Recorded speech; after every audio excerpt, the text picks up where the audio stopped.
اور خدا نے تنبیہ دے دی قرآن میں، ان سے کہہ دے اللہ کا کوئی بیٹا نہیں۔ میرے مالک تجھے عیسیٰ کے ماننے والوں سے خطرہ تھا اور تو نے کہہ دیا کہ انہیں کہہ دے کہ میرا کوئی بیٹا نہیں ہے، انہیں وضاحت کر دے، غلط فہمی میں نہ رہے، میں کہہ رہا ہوں میرا کوئی بیٹا نہیں ہے۔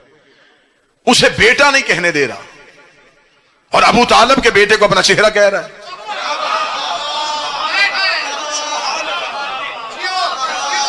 بیٹے سے زیادہ قریب ہے وجود ہونا،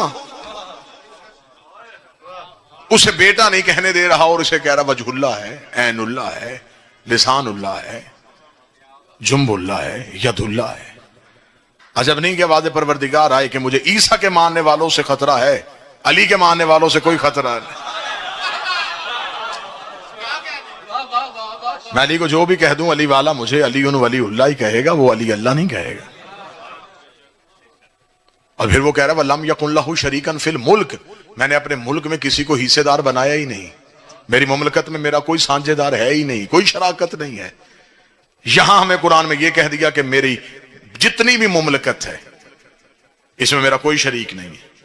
پھر آگے جا کے خود ہی قرآن میں کہہ دیا تُؤْتِي الْمُلْكَ مَن تَشَاءُ، پھر میں جسے چاہوں اپنا ملک عطا کر دیتا ہوں۔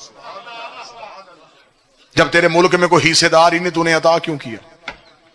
میرے مالک تیری مملکت میں کیا کیا ہے؟ یہ زمین تیری مملکت ہے، ہاں اس کا مطلب ہے زمین میں کوئی حصے دار نہیں، صرف تیری ہے، زمین کا مالک صرف تو ہی ہے۔ پھر آگے جا کے ایک آیت میں اور نفی ہو گئی، فرمایا ہم زمین پہ خلیفہ انہیں بنائیں گے، وارث انہیں بنا دیں گے جنہیں زمین پہ کمزور بنانے کی کوشش کی گئی۔ اس کا مطلب زمین اللہ کی ہے، وارث آل محمد ہے۔ میرے مالک قرآن تیری کتاب ہے، اس کا کوئی وارث نہیں ہے، فرمایا ثم اورثنا الکتاب الذین اصطفینا من عبادنا، پھر ہم نے قرآن کا وارث انہیں بنا دیا ہے جنہیں ہم نے اپنے عبد میں سے چنا ہوا تھا۔ اس کا مطلب زمین اللہ کی، وارث آل محمد، قرآن اللہ کا، وارث آل محمد۔ میرے مالک یہ جنت تو تیری ہے نا، اس میں تو تیرا کوئی حصے دار نہیں، یہ تو ہم صرف تجھ ہی سے مانگیں گے۔ واضح وجزاہم صبرا جنتا وحریرا، یہ بھی میں دے چکا ہوں جزا میں، جنت بھی، حریر جنت بھی۔ میرا مالک اس کا مطلب ہے کہ تو مالک ہے، اختیار سارے آل محمد کے پاس ہے۔ ہم آل محمد کو اللہ نہیں کہتے لیکن توحید کے اختیارات کا مالک کہتے ہیں۔ پہلا عقیدہ توحید ہمارا سب سے بہتر، دوسرا عقیدہ نبوت ہمارا سب سے جدا۔ یہی وجہ ہے کہ آج زمانے کے مولوی چکر میں ہیں، پھنسے ہوئے ہیں، پریشان ہیں۔ آج اپنے بچوں کے لیے پریشان ہے کہ آج ہمارا بچہ ہتھیلی پہ کائنات اٹھا کے پھر رہا ہے، کوئی بندہ اس کو یہ نہ کہہ دے کہ نبی کے بعد نبی کی گنجائش ہے، یہ کسی دوسرے کو نبی نہ مان لے۔ آج ختم نبوت کی کانفرنسیں ہو رہی ہیں، سیمینار ہو رہے ہیں۔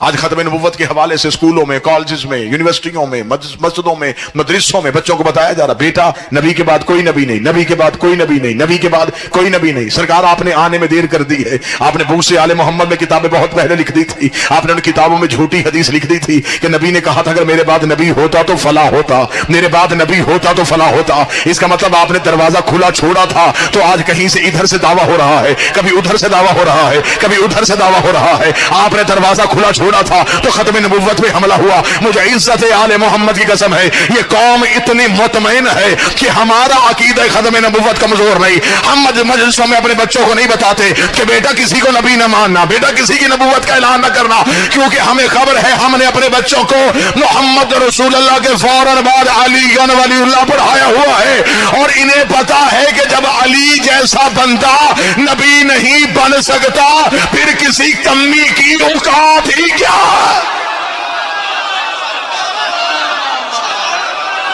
ہم نے نبی ماننا ہوتا ہم علی مان لیتے۔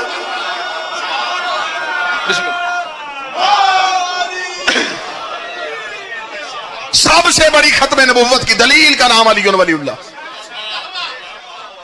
ہمارا عقیدہ رسالت اس لیے محفوظ ہے، ختم نبوت کے دروازے کے تالے کو علی ولی اللہ کہتے ہیں۔ تو نبی تک پہنچے تو کیسے پہنچے؟ ولایت علی سامنے۔ ایک عورت کو رہا کر دیا گیا، پورے ملک میں آگ لگ گئی، کیوں؟ گستاخ تھی، سزا ہونی چاہیے تھی۔ آج اس ملک میں قانون بنے، سب سے پہلے ہم شیعہ دستخط کریں گے۔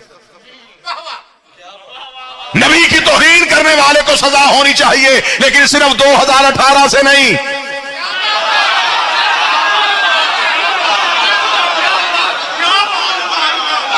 یہ سزا بہت پہلے شروع ہو جانی چاہیے تھی، لیکن یہ مسلمانوں کی بدقسمتی ہے، انہوں نے گستاخ بھی مرضی کے رکھے ہوئے ہیں۔ جنہیں جی چاہا گستاخ کہہ دیا، جنہیں جی چاہا محب کہہ دیا۔ اگر ہم سے عقیدہ نبوت سننا چاہتے ہو، ہمیں بادشاہی مسجد میں بلاؤ، ہمیں مکہ المکرمہ میں بلاؤ، ہمیں مدینہ المنورہ میں بلاؤ، ہم تمہیں آ کے بتائیں کہ ختم نبوت کے حوالے سے محنتیں کیا ہوتی ہے، ہم تمہیں بتائیں کہ عزت رسول کیا ہے۔ ہمارے نزدیک جو نبی کو 40 سال کے بعد نبی مانے وہ بھی نبی کی توہین کرتا ہے، جو نبی کو دائی کا دودھ بلائے وہ بھی نبی کی توہین کرتا ہے، جو نبی کے سینے کا آپریشن کروائے وہ بھی نبی کی توہین کرتا ہے، جو نبی کے دماغ پہ حملہ کرے وہ بھی نبی کی توہین کرتا ہے، جو نبی پہ ہذیان کی تہمت لگائے وہ بھی نبی کی توہین کرتا ہے، جو نبی کو مشرکوں میں رکھے وہ بھی نبی کی توہین کرتا ہے، جو نبی کے چچا پہ کافر ہونے کا الزام لگائے وہ بھی نبی کی توہین کرتا ہے، جو نبی کے دروازے پہ آگ لگائے وہ بھی نبی کی توہین کرتا ہے۔ ہر مجرم کو پھانسی دو، زندہ نہیں قبر سے نکال کے دو۔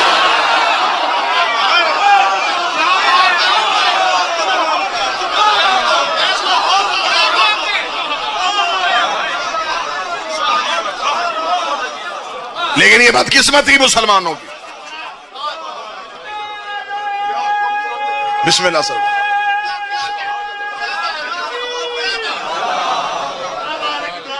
بسم اللہ۔ یا رسول اللہ صلی اللہ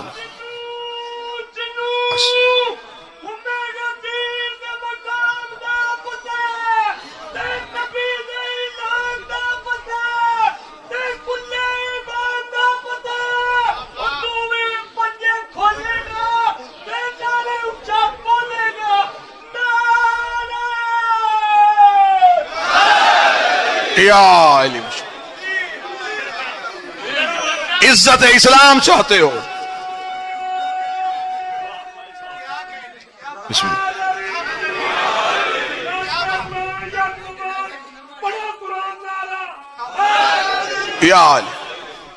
عزت اسلام چاہتے ہو؟ عزت نبی کرنا سیکھو۔ آج تک نبی کی بات کرنے والوں کو نبی کی نعت پڑھنا نہیں آئی۔ نہیں، نبی کی نعت کیا پڑھی جا رہی ہے؟ رسالت مآب کی زلفوں کی تعریف، چہرے کی تعریف، جسم کی تعریف، یہ نعت؟ وہ یہ نعت نہیں، یہ حمد پروردگار ہے۔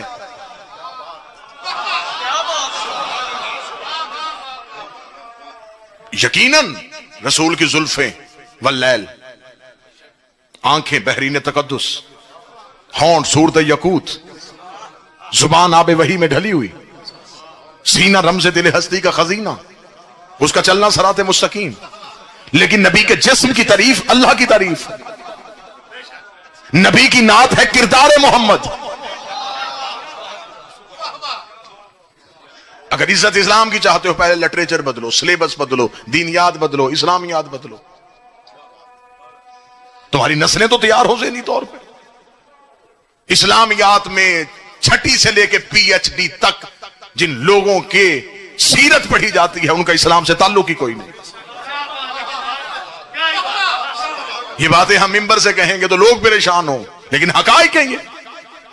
محمود غزنوی جہاں مسلمانوں کا ہیرو، سومنات کا بت توڑا تھا جی اس نے، وجہ کیوں نہیں لکھی کہ اس کے اندر سونا تھا۔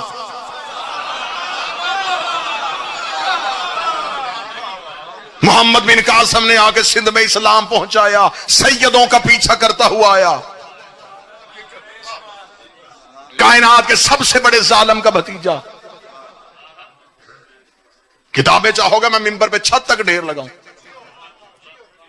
جس ملاؤں نے اتنی بڑی حرکت کی، جس نے قرآن پہ تیر چلائے تھے، سب سے پہلے تحریف قرآن اس نے کی حجاج بن یوسف نے۔ یہ جو قرآن میں اعراب لگائے گئے، اس نے اپنے دور میں لگا کے تلفظ بدلے۔ سب سے بڑے نبی کے محدث نوفہ بن عطیف کو اس نے قتل کیا۔ لیکن جتنے ظالم تھے وہ سارے اسلام کے ہیرو بنا دیے گئے۔ وجہ کیا ہوئی؟ تاریخ لکھی گئی بادشاہوں کے دربار میں بیٹھ کے، درہم و دینار تول تول کے تاریخ لکھوائی گئی، حقیقت تو پہنچا ہی نہیں گئی۔ یہی وجہ ہے کہ آج انگریز مسلمان کیوں نہیں ہو رہا، اس لیے کہ وہ تیرا مولوی نہیں سن رہا، وہ تیری ہسٹری پڑھ رہا۔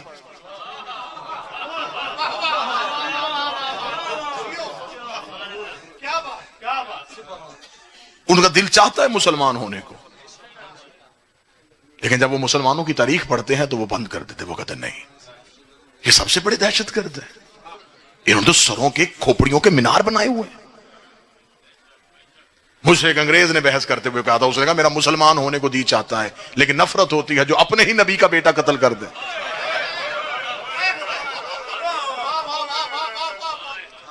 ان سے ہم اسلام کیسے دیں؟ اگر آج بھی دنیا میں اسلام منوانا چاہتے ہو تو صرف ایک ہی کردار ہے جو دنیا کے سامنے پیش کر سکتے ہو, وہ کردار آل محمد ہے. صرف ایک یہ کردار ہیں جن کو جہاں چاہو پیش کر سکتے ہو. مسلمان ہونا چاہتے ہو ان کے کردار پڑھو, دیکھو یہاں ظلم نام کی کوئی چیز نہیں, یہاں تکبر نہیں ہے, یہاں سر نہیں کاٹے جا رہے, یہاں کسی کا گھر نہیں جلایا جا رہا, یہاں بادشاہت کا لالچ نہیں ہے, یہاں حکومت کی تمنا نہیں ہے. لیکن جن چیزوں سے لوگوں کو مسلمان کرنا تھا وہ نام ہی تاریخ سے مٹا دیے گئے.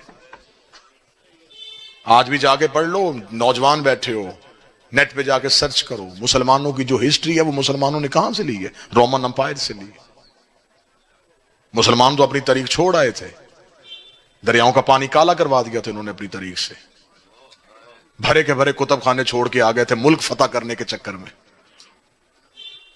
دشت تو دشت ہے, دریا بھی نہ چھوڑے ہم نے, بحر ظلمات میں دوڑا دیے گھوڑے ہم نے. مسلمان ملک فتح کر رہے تھے, انہوں نے انسانیت کو فتح نہیں کیا. جہاں جہاں سے گزرتے گئے خطے ساتھ ملاتے گئے اور کردار آل محمد کو پاش پاش کرتے گئے. وجہ یہ ہوئی کہ لوگوں نے بادشاہوں کے کردار کو اسلام سمجھ لیا. مسلمان اپنی تاریخیں چھوڑ آئے تھے, یہ تو عیسائیوں نے اٹھائی وہاں سے, اور وہاں سے اٹھا کے یہ دنیا کا ایک ملک ہے ہالینڈ, وہاں ایک شہر آج بھی ڈچ ہے, وہاں سب سے پہلا پریس لگا جہاں مسلمانوں کی تاریخ کو دوبارہ چھاپا گیا. عیسائیوں نے پوچھا اس مسلمانوں کی تاریخ تم کیوں چھاپ رہے ہو؟ انہوں نے کہا بھی یہ ملک فتح کر رہے ہیں, ایک وقت آئے گا انہیں اس کی ضرورت پڑے گی, پھر ہم سونے میں تول کے دیں گے. پھر جب ذلے سبحانی بیٹھ گئے تخت پہ, پھر آپ مورخین کٹھے کی, ہاں بھئی کہاں ہے تاریخ؟ انہوں نے کہا کون سی تاریخ؟ جن سے حدیثیں لینی تھی انہوں نے تو مار دیا, جن کے سینوں میں نبی کی زندگی تھی انہیں تو ہم نے دیواروں میں چنا دیا, کیونکہ وہ حکومت کے رستے میں رکاوٹ تھے, وہ تو مار دیے گئے سارے. انہوں نے کہا پھر ہم پچھلی ہسٹری اگلی نسلوں تک کیسے پہنچاؤں گے؟ انہوں نے کہا اب مرضی سے لکھو, اب جو جی چاہتا ہے وہ لکھو. اب یہ وجہ تھی جہاں جھوٹی حدیثیں بنائی گئیں, جھوٹے راوی بنائے گئے, غلط روایتیں بنائے گئے. آج اسلام اسے صرف پوری دنیا میں ٹیررسٹ کہا جا رہا ہے, دہشت گرد کہا جا رہا ہے. کیوں دہشت گرد؟ جہاں سے پہلی دفعہ پانی نکلنا جی چشمہ پوٹھے, تو آپ وہاں سے جا کے اگر پانی لیں گے نا کسی پیالے میں تو وہ پانی بڑا صاف اور شفاف ہوگا کہ وہ پہلی بار سینے زمین سے نکلا ہے. لیکن جو ہی وہ پانی چشموں کی صورت میں ندیوں میں آتا ہے, ندیاں نالوں میں جاتی ہیں, یہ دریاؤں میں, پھر یہ جہاں جہاں سے پانی گزرتا ہے وہ زمین کی رنگت, جنگلوں کے پتے, علاقے کی گندگی شامل کرتا کرتا جب اب پانی پہنچا, تو اب جب ہم نے لیا تو اب ہمیں ڈاکٹروں نے کہا اسے چھان کے پینا, اسے پہلے ابال لینا. کیوں؟ یہ پانی تو وہی نہیں ہے جس میں صحت تھی. مگر قصور پانی کا نہیں, رستوں نے پانی کا اثر بدل دیا. قصور پانی کا نہیں, جن رستوں سے پانی گزرا ہے ان رستوں کی گندگی اتنی شامل ہو گئی, اب یہ پانی بجائے شفا کے یہ بیماری بن گیا. قصور اسلام کا نہیں, اسلام جب مکے کی چوٹی سے نکلا, حیا, وفا, اخلاق, محبت, کردار, سیرت. لیکن جب یہ بادشاہوں کے درباروں سے گزرا, اس میں جھوٹے راوی آ گئے, اس میں گندے بادشاہ آ گئے, اس میں غلط روایتیں آ گئی. اب جب اسلام ہم تک پہنچا تو اب دنیا نے کہا یہ دہشت گرد ہے. قصور اسلام کا نہیں, رستوں نے اسلام کا اثر بدل دیا. ہمارا صرف اتنا قصور ہے, مر رہے ہیں ہم 1400 سال سے, صرف یہی قصور ہے, ہم نے بادشاہوں سے اسلام نہیں لیا, ہم نے زندانوں سے اسلام لیا, ہم نے نیزوں سے اسلام لیا ہے, ہم نے کٹے ہوئے سروں سے قرآن سنا ہے, ہم نے اتری ہوئی چادروں سے خطبے سنے. قصور ہمارا صرف یہ ہے, اگر سنی میرا بھائی بیٹھو, ہمارا صرف اتنا قصور ہے, ہم اہل بیت کے علاوہ کسی کو نہیں جانتے. جن سے اسلام لینا تھا وہ کوئی رکوع کی حالت میں ہے، کسی کے ہاتھوں میں ہتھکڑی۔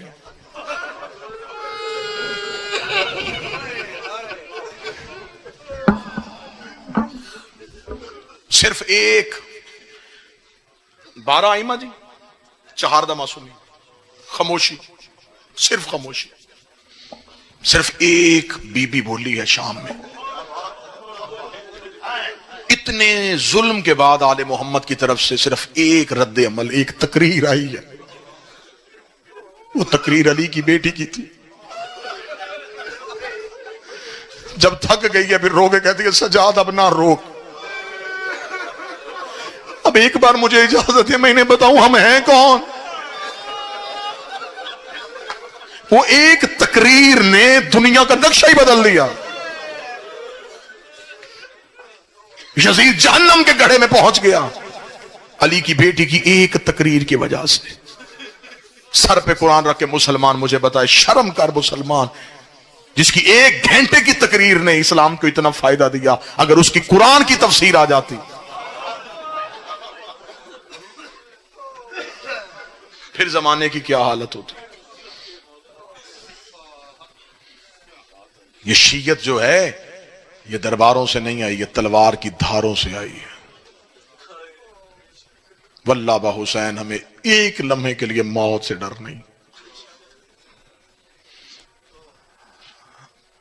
آسانیاں ہمیں اچھی نہیں لگتی، ہمارے وارثوں نے بڑی مشکلیں دیکھی، ہمیں آج بھی محبت ہے قید خانوں سے، ہمیں اچھی لگتی ہیں ہتھ کڑی کیا، ہم جنازے اٹھانے کی عادی ہیں، صرف اس لیے کہ ہم نے جن سے اسلام لیا ہے انہوں نے دنیا نہیں دیکھی۔ آج بھی یوں ہتھیلی پہ جان رکھ کے آخری دفعہ جب بھی گھر سے نکلتے مجلس کے لیے ایسے لگتا ہے کہ جیسے شام واپس گھر نہیں پلٹیں گے، پھر بھی تمہارے عقائد کے تحفظ کے لیے، اس گھر کی وکالت کے لیے نگر نگر پھر رہے ہیں۔ قیامت والے دن اٹھیں گے رسول کی بیٹی کے سامنے، سر سجدے میں رکھ کے کہیں گے بی بی ہم نے تیری وکالت میں خیانت نہیں کی، بی بی ہم ایک ایک شہر میں جا کے قسمیں کھا کھا کے کہتے رہے بطول سچی تھی، بطول سچی تھی، بطول سچی۔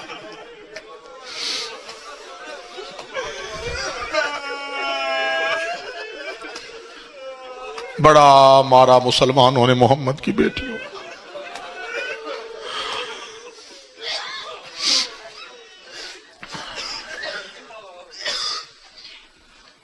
بس اللہ بانی کی محنت قبول کرے، اس گھر کی وکالت ہم صحیح معنوں میں کر سکیں، ہم ذات کی نفی کر کے انہیں منوا سکیں، ہم زمانے سے منوائیں کہ علی ولی اللہ کی قیمت کیا ہے۔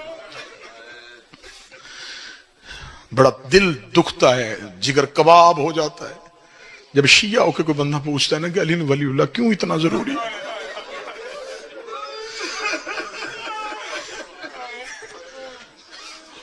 اکثر جگہوں پہ جا کے میں نے بھی دیکھا ہے، معاشرے کے لوگ ہیں کہتے ہیں یار یہ بڑی پرانی حویلی ہے اسے بیچ کیوں نہیں دیتے، وہ کہتے نہیں اس پہ بڑا جھگڑا ہوا تھا، ہماری آباء و اجداد کی ہے، اسی زمین کو ٹکڑے کو بچانے کے لیے ہمارا باپ قتل ہو گیا تھا، پھر ہم نے بیچی نہیں، نشانی سمجھ کے رکھ لی۔ علی ولی اللہ کے لیے جو پہلی مستور قتل ہوئی وہ حسین کی ماں ہے۔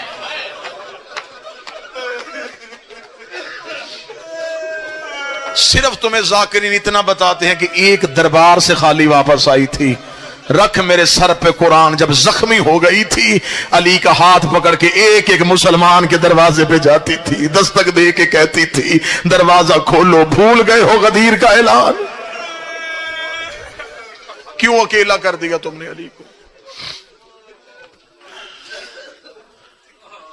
پھر زندگی زہرا میں امیر المومنین شہزادی کے سامنے آ کے ریت پہ بیٹھے، علی نے فرمایا زہرا میں مسجد میں نہیں روتا، میرے صحابی ہوتے، میں چپ ہو کے گھر آ جاتا ہوں، گھر بھی نہیں روتا، میری بیٹیاں ہوتی۔ زہرا آج میرا جی چاہتا ہے میں رو لوں، محمد کی بیٹی کے سامنے علی چیخے مار کے روئے، مٹھی ریت کی بھر کے اپنی داڑھی میں ڈالی, رو کے فرمایا زہرا تیرے جانے کے بعد علی کیا کرے گا؟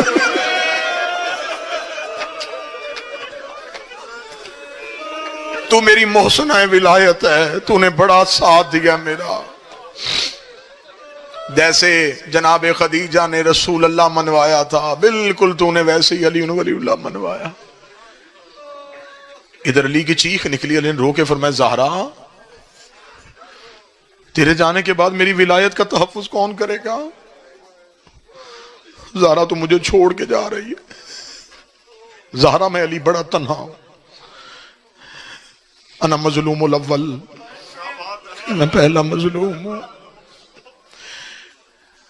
آپ جو نجف میں جاؤ نا, مولا کی زیارت پہ لکھا ہوا, جتنے ظاہر بیٹھے گواہی دینا, انا اول المظلوم, سامنے لکھا علی کی ذری پہ میں پہلا مظلوم ہوں.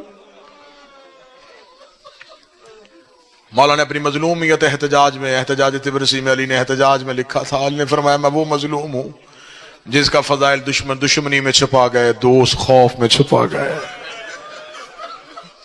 کسی نے ظاہر ہی نہیں کیا کہ علی کے فضائل کیا ہے. بس اتر سنا علی کی آواز آئی, زہرا رو اس لیے رہا ہوں تیرے بعد کون میری وکالت کرے گا؟ علی کا رونا محمد کی بیٹی سے دیکھا نہ گیا. بی بی نے جلدی سے زخمی ہاتھ پہلو سے اٹھایا, علی کے کاندھے پہ ہاتھ رکھا. نہ حسین کا بابا آپ نہ روئے, یا علی تیری ولایت قائم رہے گی, یا علی تیری وکالت ہوگی. علی رو کے کہتے کون کرے گا؟ تڑپ کے حجرے سے باہر گئی, جب واپس آئی اکیلی نہیں ہے, زینب کا ہاتھ تھاما ہوا تھا, علی کے سامنے کھڑا کیا, رو کے کہتی ہے زندگی میں وعدہ کر کے جا رہی ہو, جہاں جہاں تیری ولایت منوانے کی ضرورت ہوئی, یہ زینب نہیں یہ زہرا بن کے یہ کھڑی ہے میری بیٹی. یا علی نہ رو, یا علی میری زینب زہرا بن جائے گی, یا علی یہ تجھے تنہا نہیں چھوڑے گی. پھر اس زہرا کی بیٹی نے ایسے علی منوایا, ایسے علی منوایا, جہاں جہاں سے گزرتی گئی بازار رنگین ہوتے گئے. میں غیر سید ہوں, سادات بیٹھے, میں غیر سید ہوں, مجھ سے نہ بازار پڑھا جاتا ہے نہ دربار پڑھا جاتا ہے. لکھا کتابوں میں ہے, میں تو بعض اوقات روایت پڑھتا پڑھتا کتاب بند کر دیتا. جی چاہتا ہے کہ جب بی بی کا دربار پڑھو, قتل کر لو اپنے آپ کو, مار لو اپنے آپ کو. مر جاتی شیعہ قوم علی کی بیٹی طرح جوتا بھی بازار میں نہ جاتا. کیسے گزارا ہے ان بے غیرتوں نے محمد کی بیٹیوں کو. میں نہیں پڑھتا, سید بیٹھے ہو تم برداشت نہیں کرو گے, نہ مجھ سے پڑھا جاتا ہے. بس آدھی رات کا وقت تھا, سید زندان میں تھے, روایت کا ایک ٹکڑا. یہ کمینہ کمرے سے نکل کے تخت پہ آیا. اس نے تخت پہ آ کے سپاہی سے کہا جا زندان سے حسین کا بیٹا بلا کے لا. سپاہی دوڑا ہوا زندان میں گیا. اس نے کہا علی ابن الحسین جلدی اٹھ, ہمارے حاکم نے تجھے دربار میں بلایا. بلایا چوتھے کو تھا, پانچواں بھی ساتھ اٹھا. کوئی مجبوری سیدوں کی اتنی بڑی تھی, چوتھے نے کمر سیدھی کی, پانچویں کے تلوے زمین سے اٹھ گئے. آدھی رات کو دونوں باپ اور بیٹا ملاؤن کے دربار میں آئے. مولا سجاد کی آواز ہے کیوں بلایا ہے؟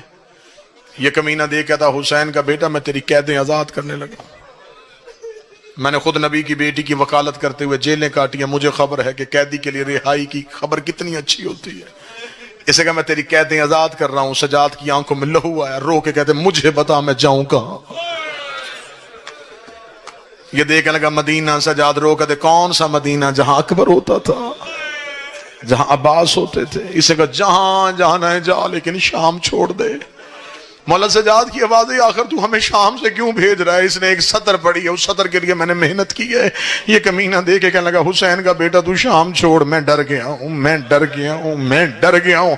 اس نے ڈرنا کہنا تھا، سجاد کے چہرے پہ حیدری چلا لایا۔ سجاد نے رو کے کہا تو نے محمد کا بیٹا مارا، تجھے ڈر نہ لگا؟ تو نے علی کی تصویر گھوڑے سے اتاری، تجھے ڈر نہ لگا؟ تو نے شبیہ پیغمبر کے سینے پہ برچھی مروائی، تجھے ڈر نہ لگا؟ تو نے قرآن کے غلاف اتارے، تجھے ڈر نہ لگا؟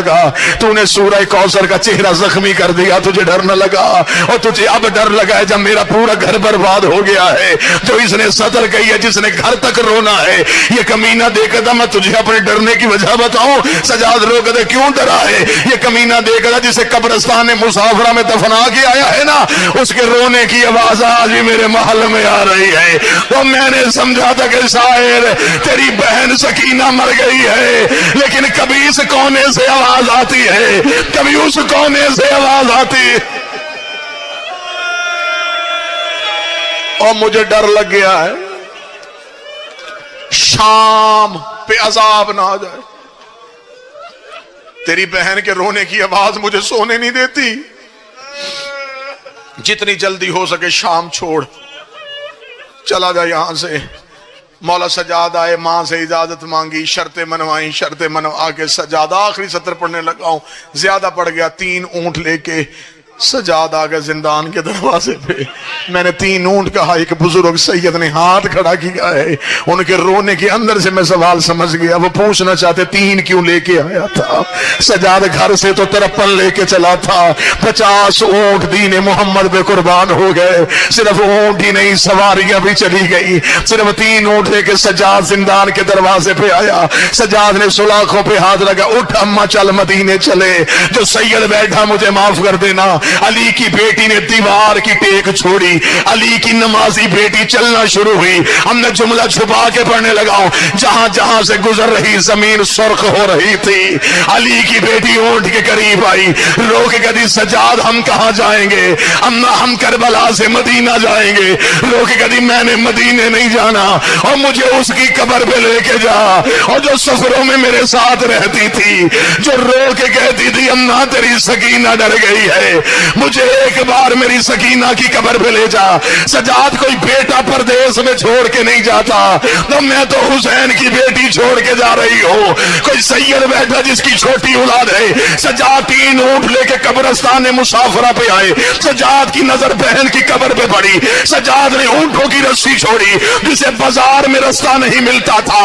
وہ سجاد دوڑ کے سکینہ کی قبر پہ آیا، سکینہ کی قبر کو سینے سے لگایا، رو کے کہتا بھائی بن کے نہیں، امام بن کے شکریہ ادا کرنے آیا ہوں۔ وہ تجھے پینے کا پانی ملتا تھا، تو میری کڑیوں پہ ڈال دیتی تھی، اور تو میرے پاؤں سے کانٹے نکالتی تھی۔ روز پوچھتی تھی پرندے گھروں کو واپس جاتے ہیں، کبھی ہم بھی مدینے جائیں گے۔ اور سکینہ دیکھ میری رسیاں کھل گئی، دیکھ میری کڑیاں کھل گئی۔ سکینہ دیکھ ماں کا برقع واپس آ گیا۔ سکینہ دیکھ تیرے دور واپس آ گئے۔ سکینہ میں مدینے جا رہا ہوں۔ بی بی عالیہ کی آواز آئی کلثوم کہیں سجاد مر نہ جائے۔ بی بی کلثوم نے سجاد کو اٹھایا۔ جس بندے کے اندر گوشت کا ٹکڑا ہے وہ ضرور تڑپے گا۔ سب سے آخر میں یلبوں والے عباس کی زوجہ فضل کی ماں رو کے کہتی علی کی بیٹی ہو، تم سیدزادیاں ہو، میں تمہارے نوکر کا حرم ہوں۔ میں نے مدینے سے لے کے اب تک کوئی سوال نہیں کیا، میں پہلا سوال مانگنے لگی ہوں، ایک مرتبہ پردہ کرو، مجھے سکینہ سے کوئی فرض نبھانا ہے۔ سیدزادیوں نے پردہ کیا۔ عباس کی زوجہ نے برقعے کے نیچے سے عباس کا کٹا ہوا سر نکالا، سکینہ کی قبر پہ رکھا، ہاتھ باندھ کے کھڑی ہو گئی۔ روگی کہتی بی بی نوکر معافی مانگنے آیا ہے، بی بی تو نے پانی لینے بھیجا تھا، بی بی تیرا عباس مجبور تھا۔ سکینہ کی قبر کانپ گئی، آواز آئی اماں سر اٹھا لے، اور میں راضی، میری بقیے والی دادی راضی۔ اللہ لعنت اللہ۔